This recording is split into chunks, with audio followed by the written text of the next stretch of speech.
Lord help us, we're about to wade into the discourse. We really don't want to, but sometimes needs must. Let's talk about it. Calmly and reasonably, nicely. please. All right, Tam. So specifically, what discourse are we wading into? Oh, take your pick. It's the gaming industry. Any number of discourses. No, we're obviously going to be talking about Starfield. That's the big discourse right now. And it's not just Starfield alone. It's also tangentially Baldur's Gate. And by further extension, pretty much every video game that is reviewed ever. Yeah. I guess, from now going forward. So we're talking about Starfield. Obviously, reviews have come out hot on the heels of Baldur's Gate 3, a game which received pretty much universal, unanimous acclaim.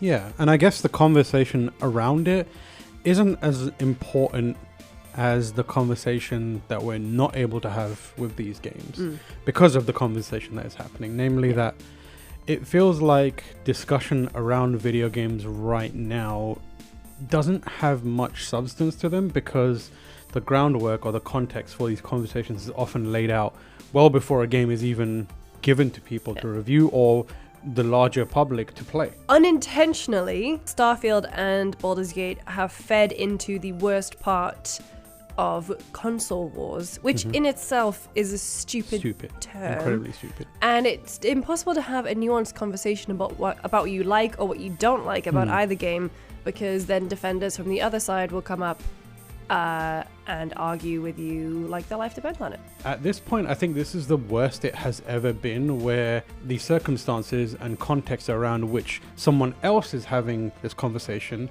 is dictated by people who aren't that person and often has nefarious means. Like Reapers. Like Reapers. They have indoctrination means, you know. Yeah, I'm saying. It's nefarious means of corrupting organic minds. Insidious means of corrupting organic minds. Thank you.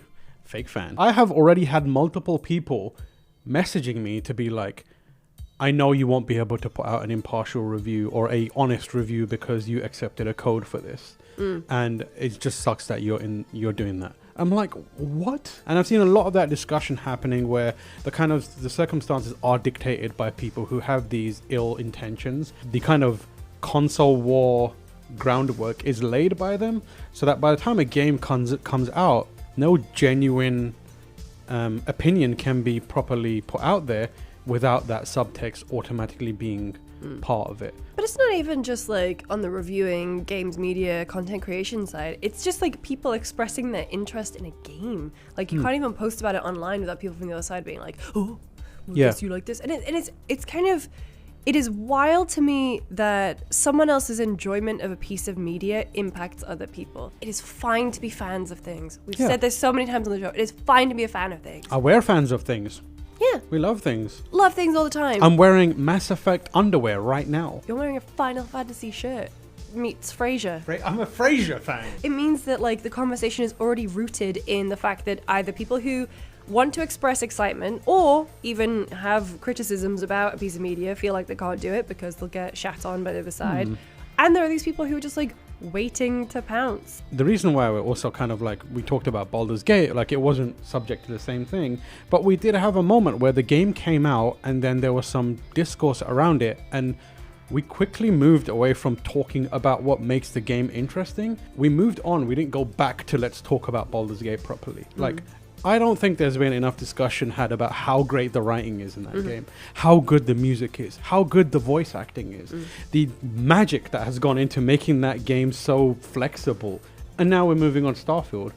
We're not going to be able to talk about Starfield. I mean, like, it's likely to have a long tail, as will Baldur's Gate, so hopefully the conversation will come round. But for now, the conversation's not going to be like, what made this good, what made this not good, what would we have wanted, what is it adding to the conversation or design, or what is it taking away? Because we're all going to be focused on, you gave it this score, which means you have this bias. I understand and appreciate, like, it is inherently human to do that. Yeah. But at the same time, it kind of undermines everything that is so great about video games. It's really frustrating to not be able to like celebrate in the things that games do right and constantly be mired in needless drama. Be a fan of a thing, but don't try and do it by tearing down other people who are fans of other things. Don't define yourself entirely by the things that are created by corporations and put out there. Like, I love Bloodborne. I talk about Bloodborne to the, every day. I talk too much. People hate it. But I see people who are like, I think Bloodborne sucks. And when I see that, I don't like immediately be like, I'm sharpening my sword and I will see you in combat. The oxygen is being taken with these annoying like fanboy wars. And what we're losing is actual educational, like, growth opportunity conversations for ourselves. Like, we can learn how to understand games better, and also for people who make games, play games as a whole. Like, let's actually discuss the games as opposed to whether it adds a point to your team or not. Thank you for watching this week's episode of Spot On. We hope you have... I call it piss course instead of discourse. God, you know that's going to catch on as well. Please, you hashtag piss course. Hope you have a lovely weekend, whatever game you decide to play, whether it's Starfield, Baldur's Gate. You can find me not engaging in Discourse. Piss course, thank you. Damn it. At Lucy James Games everywhere, except on Letterboxd. I've started doing pithy reviews on Letterboxd. Yeah, I'm sure that's going down very normally. Someone's very mad about my... someone's mad? Someone's mad about my Interstellar take. 2 out of 10. You can find me on Twitter and everywhere else at TomorH. We'll see you next week. Bye.